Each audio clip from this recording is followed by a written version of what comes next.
দেখতেছেন না আপনারা দুইজন কিভাবে পলাতক আসামি ওয়ার ক্রিমিনাল। তো কি ঘটছে আমি আপনাদেরকে বলি, আপনারা বুঝতে পারবেন ঘটনাগুলা। বর্তমানে তাদের দুজনের অবস্থা খুবই করুণ। ইরান আপনার হুতি যারা আছে তারা আমেরিকাকে আক্রমণ করছে এবং সৌদি আরবের 3টা অয়েল রিফাইনারি, মানে সৌদিকে আক্রমণ করা আর ইউএসকে আক্রমণ করা এখন একই কথা, কারণ সৌদির পেট্রো ডলার ইউএস নেয়। They take the money when there is a revenue. সৌদির যখন রেভিনিউ হয় তখন সেটা আমেরিকার অর্থনীতিতে আপনার একটা মানে ইতিবাচক প্রভাব ফেলে, ঠিক আছে, পজিটিভ ইম্প্যাক্ট।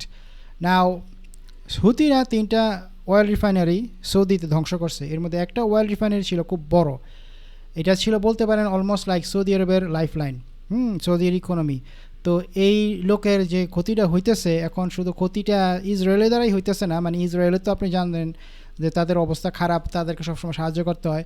এখন ক্ষতিটা হইতেছে গালফ কান্ট্রিগুলোও, তাদের মাধ্যমে তার ক্ষতিটা হইতেছে। সে বলতেছে সবাইকে এখন, হেই তোমরা আমাকে আরও বেশি হেল্প করো, আমি এই ইরানকে ধ্বংস করে দেবো।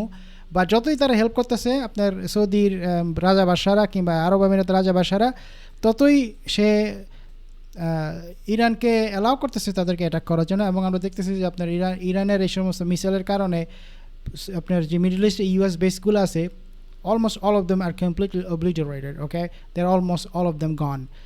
তো সৌদি আরবের রাজা বাদশারা এবং মিডল ইস্টের রাজা বাদশারা এখন তার উপরে খুবই ক্ষেপা। সে যে প্রতিশ্রুতি দিয়েছিল যে ইন্টারসেপ্টর মিসাইল দিয়ে সৌদির Aramco oil ফিল্ডকে for example protect করবে, কিছু করতে পারতেছে না। এখন আরেকটা নিউজ আসছে, সেটা হচ্ছে এটা, আল উদায়দ এয়ারবেস তো আপনি চিনেন, ঠিক আছে, ওই এয়ারবেস থেকে সব আমেরিকানরা পালাইতেছে। আল উদায়দ এয়ারবেসটা হচ্ছে আপনার কাতারে। তো কাতারে এয়ারবেসটা আমেরিকার যে KC-135 রিফিউলিং ট্যাঙ্কার্সগুলো ছিল, স্ট্র্যাডো ট্যাঙ্কার্স, তারা এখন চলে যেতেছে। কেন চলে যেতেছে জানেন? কারণ হচ্ছে আমেরিকা বুঝতে পারছে যে মিডল ইস্টে ইরানের সাথে সে আর পারবে না, এবং এই সমস্ত অয়েল ট্যাঙ্কার ইয়াতে রাইখা আপনার সৌদি কাতারে রাইখা কিংবা কুয়েতে রাইখা কিংবা বাহরাইনে রাইখা কোনো লাভ নাই।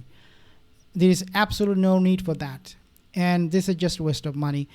সো ডোনাল্ড ট্রাম্প বুঝতেছে যে এগুলো আমার জন্য অনেক বড় একটা বোঝা হয়ে দাঁড়াইতেছে, এবং সে চুপে চুপে এই সমস্ত মিলিটারিও সরাই নিতেছে। এটা খবরে আসছে কই থেকে?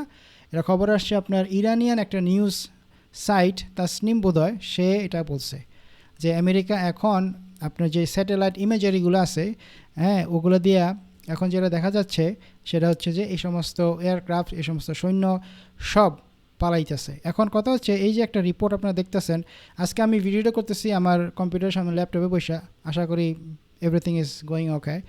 এখানে বলতেছে আপনার যুক্তরাষ্ট্র ইরানের মধ্যে আঞ্চলিক উত্তেজনা বৃদ্ধির প্রেক্ষাপটে, আমি এটা পাইছি আপনার গুগল ট্রান্সলেট করে পাইছি, এটা ইংলিশে ছিল, আমি ট্রান্সলেট করছি। তো প্রেক্ষাপটে কাতারের আল উদায়দ বিমান ঘাঁটিকে ঘিরে যেসব প্রতিবেদন উঠে এসেছে আমরা সেগুলো পর্যালোচনা করছি। উপগ্রহ থেকে প্রাপ্ত ছবির সূত্র ধরে ইরানি গণমাধ্যম দাবি করেছে যে যুক্তরাষ্ট্রের আল উদায়দ ঘাঁটিতে তাদের বিমানের উপস্থিতি উল্লেখযোগ্যভাবে কমিয়েছে, যা সম্ভাব্য সরে আসার বা স্থানান্তরের ইঙ্গিত দেয়। এখন কথা হচ্ছে এই যে এগুলা সরাই নিতেছে আপনার এই যে ফাইটার জেটগুলা, কোথায় যাচ্ছে এরা? এরা যাচ্ছে অ্যাকর্ডিং টু ইরানিয়ান মিডিয়া ইসরায়েলে, ঠিক আছে, এরা ইসরায়েলে যাচ্ছে। আবার কিছু কিছু অ্যানালিস্টরা বলতেছে যে কিছু কিছু প্লেন এগুলা আমেরিকা ব্যাক করতেছে। তার মানে হচ্ছে মিডল ইস্টে থেকে লাভ নাই। মিডল ইস্টের আল উদায়দ বলেন আর বাহরাইন 5th নেভি ফ্লিট বলেন আর যেটাই বলেন, মিডল ইস্টে তাদের কোনো ফিউচার নাই। কারণ ইরান স্পষ্টভাবে ওই দিনই বলে দিছে যে আমেরিকার সব সম্পদ মানে মিলিটারি অ্যাসেটগুলা অবশ্যই সরাইতে হবে, নাহলে আমাদের ওই সমস্ত দেশগুলোকে টার্গেট করতে হবে যে সমস্ত দেশে এই সমস্ত আমেরিকান মিলিটারি প্রেজেন্স আছে এবং তাদের ইকুইপমেন্ট, তাদের অ্যাসেটগুলো আছে। সো ভাই যা ঘটতেছে না এখন খুবই মানে অবস্থা খারাপের দিকে।